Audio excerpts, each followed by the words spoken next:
আমি কি দিয়া বুঝাইতাম? আম পাতা, জাম পাতা, বড়ই পাতার কোনো অভাব নাই। কোনো পাতা দিয়া বড়ই, কোনো পাতা দিয়া গরম জল করে না। বড়ই পাতার পানি দিয়া কেন গরম জলটা করে? আম পাতা কি দোষ করলো? জাম পাতা কি দোষ করলো? বড়ই পাতা দিয়া কেন গরম জল করা হয়? এই কথা দিয়ে কোনো মৌলবি কয় না।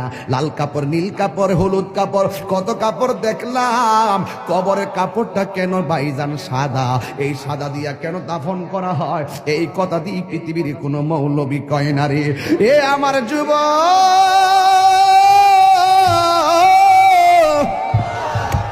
কি দিয়ে বুঝাবো কবরটা কেমন ডেঞ্জারাস? কি দিয়া বুঝাবো মরণটা কত কঠিন? কি দিয়া বুঝাবো তাহিরের যে একটা দিন চলে যাওয়া মানে হলো আমার জীবন থেকে চিরদিনের জন্য দিনটা চলে গেছে। কোটি টাকা দিয়েও এই ঘন্টার সময়টা আনতে পারতাম না। এখন আমি শ্বাস ফালাইতাছি, 1 টাকা বিল দেওয়া লাগে না। নদীর পারে হাওয়া খাই, বিল দেওয়া লাগে না। পল্লী বিদ্যুতের ফ্যান বাতাস খাইলে বিল দেওয়া লাগে। আইসিইউতে ঢুকা গেলে দিনে 50,000 টাকা গোনা লাগে। আমার আল্লাহ যে কত নিয়ামতের বাতাস আমরা ঢুকাইতেছে, বাইরে কইরাইতেছে, 1 টাকা বিল নেই না। আল্লাহ কয় বিল লাগতো না, শুধুমাত্র তোরা 5 বার আইসা কপালটার মাটির মধ্যে লাগাইয়া দিবি। সুবহান রাব্বিয়াল আলা বলবি। দুনিয়ার মালিকের ডিউটি 20 দিন না করলে 20 দিনের বেতন কাটা। আর আমার আল্লাহ তোরা হাজিরা দিছে দৈনিক 5 বার। 1 মাসও হাজিরা দেও না, 2 মাসও দেও না, মাঝে মাঝে সিটারি হাজিরা দাও। কিন্তু আমার আল্লাহ ইচ্ছা করলে তোমার গলার মধ্যে কাটা লাগাইয়া আমার আল্লাহ রিজিকটারে বন্ধ করে দিতে পারে। এরপরও আমার আল্লাহ রিজিক বন্ধ করো না কেন জানো নি? কারণ হলো আমার আল্লাহ কয় আমি আল্লাহ তোরে মায়া কইরা বানাইছি, মায়া লাগে। আপনি আল্লাহরে বলবেন আল্লাহ, আল্লাহ গো, আল্লাহ গো। এই দুনিয়ায় বিপদে পড়লে কত মানুষ তোরা সহযোগিতা করে, কিন্তু হাসরের ময়দানে কেউ কাউকে চাইবে না।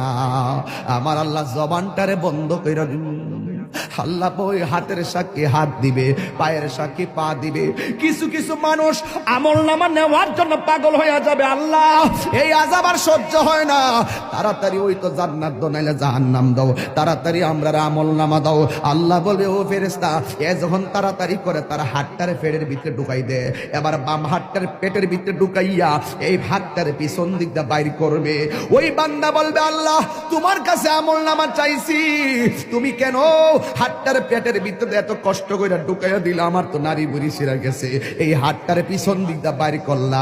আল্লাহ বলবে তুই না আমল নামা চাইছস, তাহলে পিছন দিক দিয়ে তাকায়া দেখ। এবার ডাক দিয়ে বলবে আল্লাহ আমি তো তাকাইতাম পারি না, পিছনে কি দিছো আমি তো দেখি না।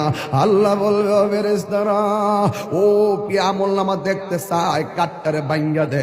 এবার গাটটা ভাঙ্গা পিছন দিক দিয়ে ফিরাইয়া দিব, তাকায়া দেখবো তার হাতের মধ্যে জাহান্নামের টিকিট।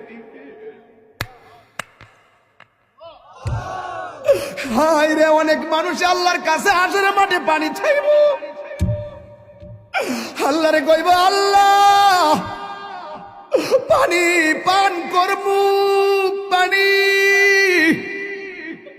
আল্লাহ বলবে নাফরমানদের জন্য জাহান্নামের নিচ থেকে পুষ তুল, পুষ তুইলা দে পানি পান করার জন্য। জাহান্নামের নিচ থেকে পুষ তুলে দেওয়া হবে। ওই পুষগুলো তারা খাইতে থাকবে, সাথে সাথে জিহ্বাটা গলে পড়ে যাবে। আবার খাবার চাইবে, জাক্কুম নামক ফল দেওয়া হবে, গলার মধ্যে যাইয়া আগুনের কুণ্ডলিপি হয়ে যাবে। এই জন্যই তো মানুষের চেহারা দিয়া কাউরে আল্লাহ দোজখে দিবে না।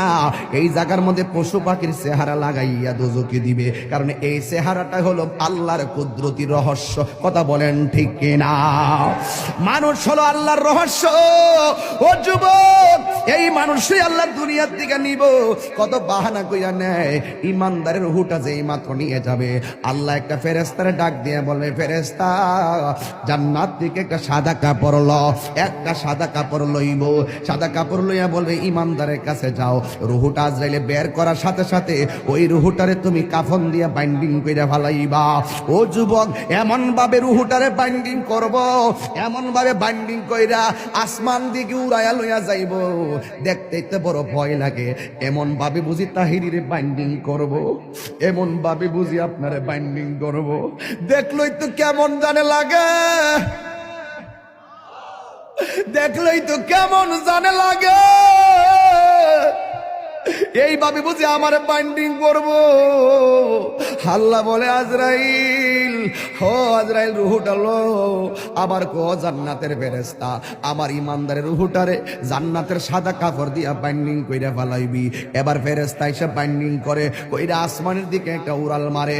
এবার আসমানে যায়, প্রথম আকাশের ফেরেশতা কই, ও ফেরেশতা, যাওয়ার সময় দেখছি তোমার কোনো গ্রাণ নাই, কিন্তু এখন কোথায় থেকে খুশবু আসতেছে। কই এটা হইলো কথার কথা বলতেছে আর কি, যদি বাড়ি উড়ার ইমানদার হয় এমনে বলবে, এটা হইলো বাড়ি উড়ার ইমানদারের রুহু লইয়া যাইতেছি। সাথে সাথে প্রথম আকাশের ফেরেশতা এই রুহুটারে সালাম দিব। এবার দ্বিতীয় আসমানে গেলে সালাম দিব, তৃতীয় আকাশে গেলেও সালাম দিব, চতুর্থ আকাশে গেলেও সালাম দিব, পঞ্চম আকাশে গেলেও সালাম দিব, ষষ্ঠ আকাশে গেলেও সালাম দিব, সপ্তম আকাশে গেলেও সালাম দিব রে বাবা।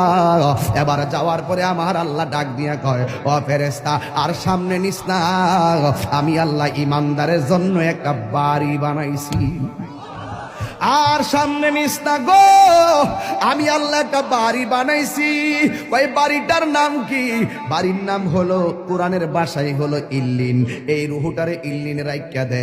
আর এই দিক দিয়া বাড়ি উড়ার, এই আমার বাবার বডিটারে বাইন্ডিং করবার লাইগা বাড়ি উড়ার দোকান থেকে সাদা কাপড় আইনা বডিটারে বাইন্ডিং করলো। মানুষ আইব রে,